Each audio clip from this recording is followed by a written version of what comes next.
Thanks, Fred and Mike. I always have the unenviable task in these forums of following Mike. I'm going to talk about emerging Asia post-crisis. And before I begin, let me thank Jolly La Rosa for helping me put together this presentation. Goes without saying, all mistakes are hers, not mine. So I want to make 4 or 5 broad points about this. That what we've seen in this crisis and recovery is we've seen this pretty striking phenomenon of whatever decoupling, but let's call this reverse coupling, whereby emerging Asia is really pulling the world economy out of the recession. En passant, one can say there's the irony, of course, that structurally mercantilist Asia has, in the crisis, been amazingly, for lack of a better word, the opposite of mercantilist. I'd say, cosmopolitan, good international citizen, and that's an irony that's worth noting. Going forward, I think we need to address what I think are 2 kinds of imbalances. One is what one might call a structural global imbalance, which about which people have written a lot, and I'm not going to go into that. But I'm going to emphasize in the context of emerging Asia that there's also emerging what I would call a cyclical kind of regional imbalance, stemming largely from what's happening to the growth story and the capital flow story. And of course, both these imbalances point to the Renminbi. These days, of course, all roads not just lead to Beijing, but all roads are the Silk Route. And even the poor Indians who thought they were the destination found themselves to be a way station for Mr. Geithner on the way to China. And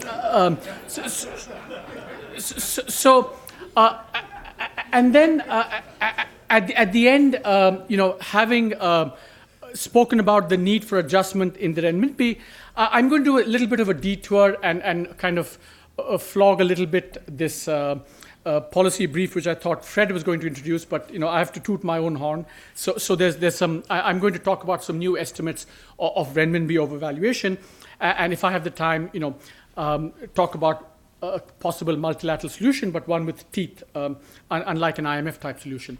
A general point I want to make is that, so one of the themes I want to stress is a theme that I've been trying to flog in the pages of the Financial Times, not with much success, that this whole Renminbi is not just about the US and the EU, it's a lot about other emerging market countries. And as I'll try and show, it's not just about the conventional structural imbalance, but also something that's happening cyclically in Asia these days, in the world, and especially Asia. So point number 1 is that, about the reverse coupling. So this is a chart which, assesses the contribution of 3 groups: advanced economies, emerging Asia, and China, contribution to world growth based on weights in world GDP measured in dollars. And what you find, of course, is that in 2000, as the world economy was heading into recession, emerging Asia's contribution exceeded that of the advanced economies, even in dollar terms, even in dollar GDP terms. Of course, in 2009, it was negative for the advanced economies. Of course, it did. But coming back in the recovery to 2010, what I want you to notice is that the gap between the green and the black is actually shrinking quite a bit. All my numbers for 10 and 11, 9, 10, 11 are based on Mike's forecast.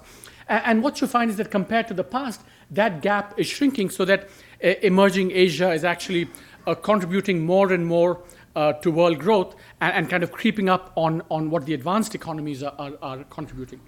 But it turns out, even more strikingly, if you do it in PPP terms, in this recovery, not just 08 or 09 going into the crisis, but 010 and 11, in PPP terms, emerging Asia is actually contributing more to world growth than even the advanced economies.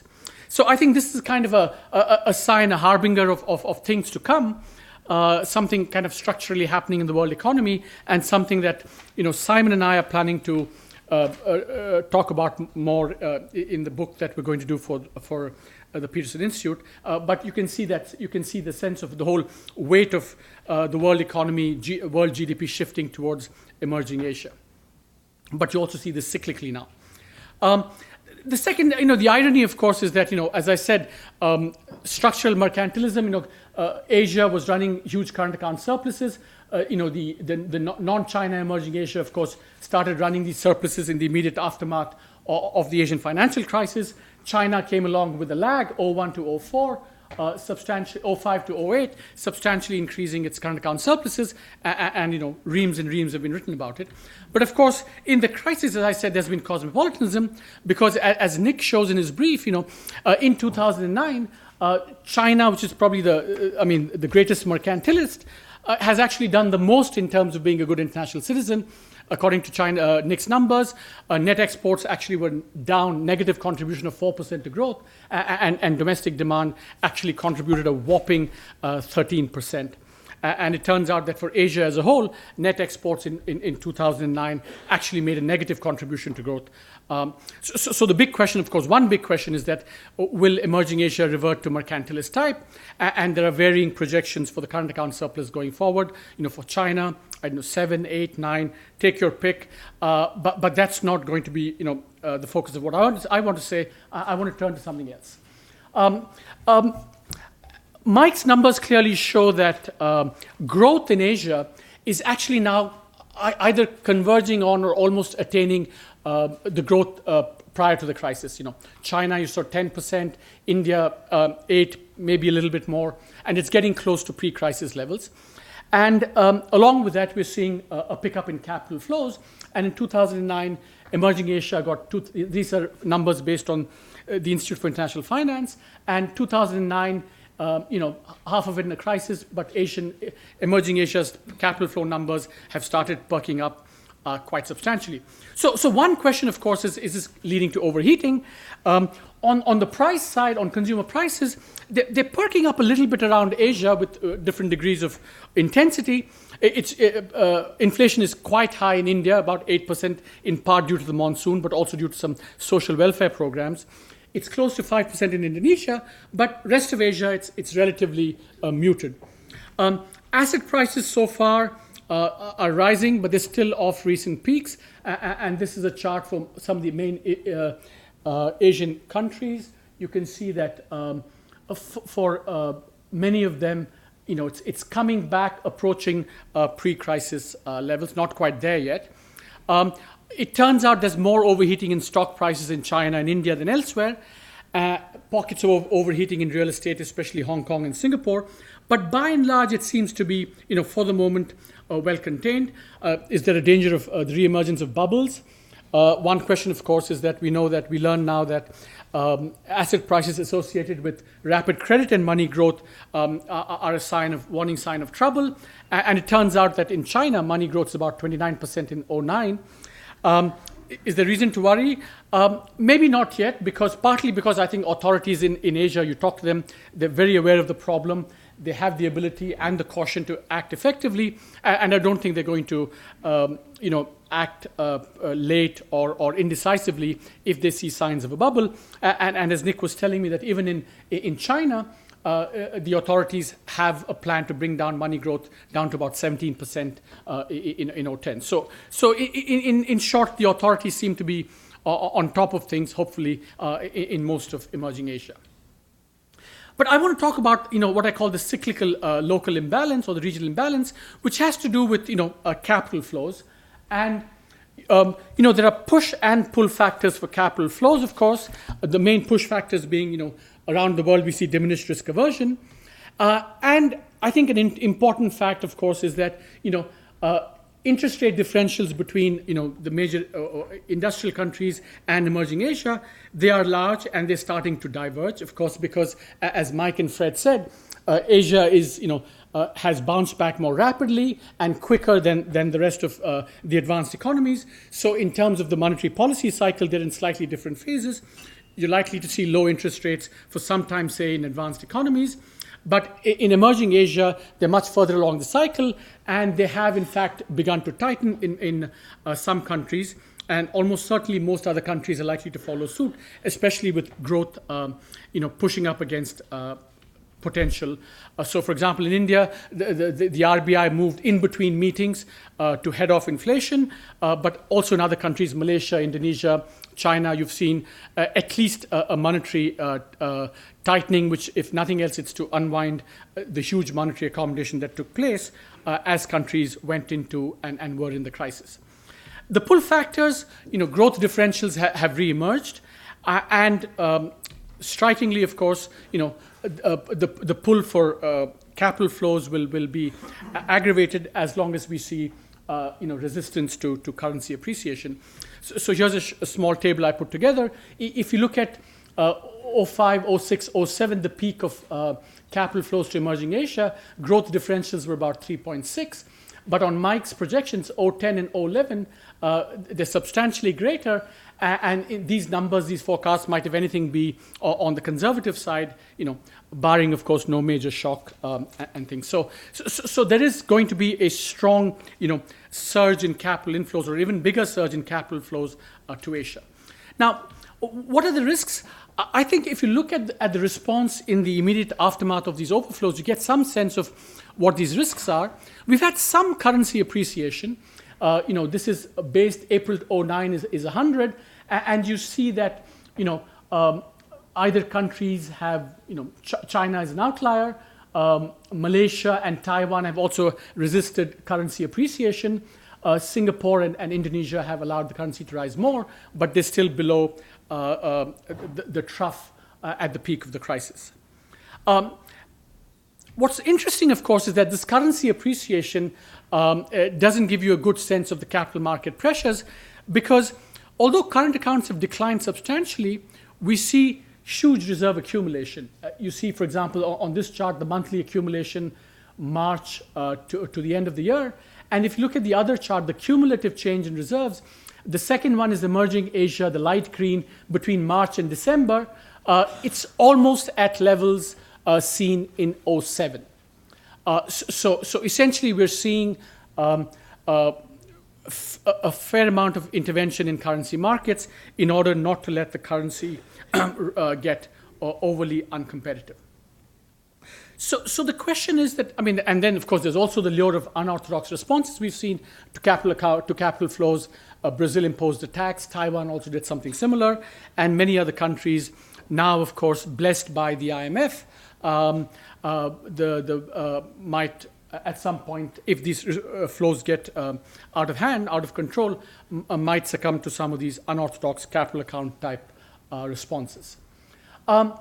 So I think one main lesson or one key issue for me is that, addressing this cyclical imbalance. So even if structural current accounts are to come down over time, as some people are predicting, or they don't rise as much, say, for China, as we had earlier thought, there is still going to be a problem within Asia created by these large inflows, and you're going to see an increasing reluctance on the part of policymakers to allow the currency to appreciate if China doesn't. So, as one central bank governor said, why should we bear the burden of rebalancing? And I think if growth differentials remain the way they are, interest differentials remain the way they are, I think capital inflows are going to continue. The dilemma is going to be strong, and that will call for some move on the part of China as the first mover if other countries have to also contribute to rebalancing. Of course, this is a point made by Kamal Dervish in the Financial Times op-ed that he said, other emerging market countries need to contribute to the rebalancing, but there is a huge first mover issue here that unless China does, why should the others, or how will the others? Now, which leads me, having said strongly that both the structural imbalance and the cyclical imbalance point toward a Renminbi move, the question comes up, is the Renminbi undervalued? It seems like a strange question to ask in this institute and in this audience. There's a rumor that Fred withholds salary increases for those who believe that the Renminbi is not undervalued. And we have an illustrious tradition here, beginning with John's work early on Bill, Klein, John, Morris, and Nick, who have a pretty kind of, there's a kind of central tendency in their estimates, which is that, yes, the renminbi is substantially undervalued. And of course, it's somewhere between 15 and 40%, but the ground is a little bit slipping from beneath their feet because current account surpluses in China are beginning to come down. So this measure is, is pretty sensitive to the cycle to some extent. The current account starts coming down, and you have to run to the drawing board, and redo these estimates. Now, the Peterson Institute, of course, has a quasi monopoly on these estimates, but these are basically macro-based estimates, and and the Peterson Institute is vulnerable to the charge of being narrow macroeconomists and not being sensitive to, these guys don't get development, as it were. That's the charge that I'm trying to defend the Peterson Institute against, because there is another illustrious tradition which tries to measure PPP-based measures of currency misalignment. And it particularly bothered me that on April 1st, the New York Times, citing a piece by the OECD's Helmut Reisen, I think, said, if you look at PPP-based measures of undervaluation, it's only 12%. Now, of course, once you muddy the waters and say, oh, there are lots of all these variable estimates, then of course the intellectual case for saying, yes, we have pretty firm evidence or reasonably firm evidence that the currency is undervalued, that gets kind of undermined. So this impression of large variability in estimates because the PPP-based number is low is something that could gain currency, and that's what I wanted to address. And so, that's one reason to re-estimate these things. But there's also a more substantive reason to underestimate it, because Simon Johnson and I, along with some IMF colleagues, we've done a paper on, if you think legislation in Congress is a sausage, you should go into the Penn World tables, and see what kind of a sausage that is in terms of how these numbers are done. And actually, if you do this carefully, you can actually come up with some, insights or improvements in how these PPP-based estimates should be done.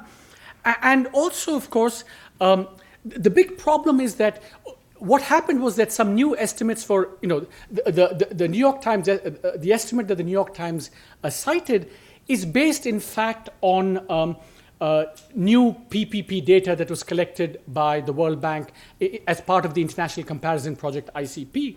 And that gives a number of 12%, which is what is being quoted.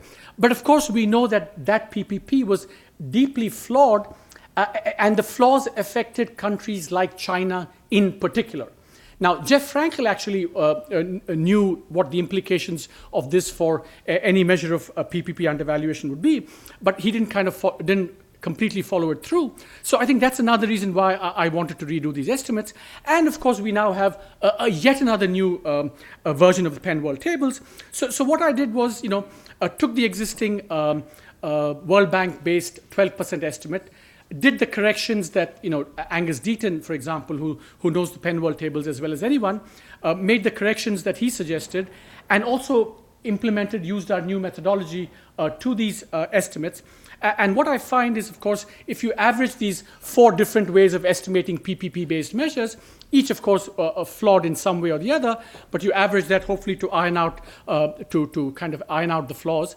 And what you find is that, very simply, that any PPP-based measure of undervaluation against the dollar is about 30% and not 12%.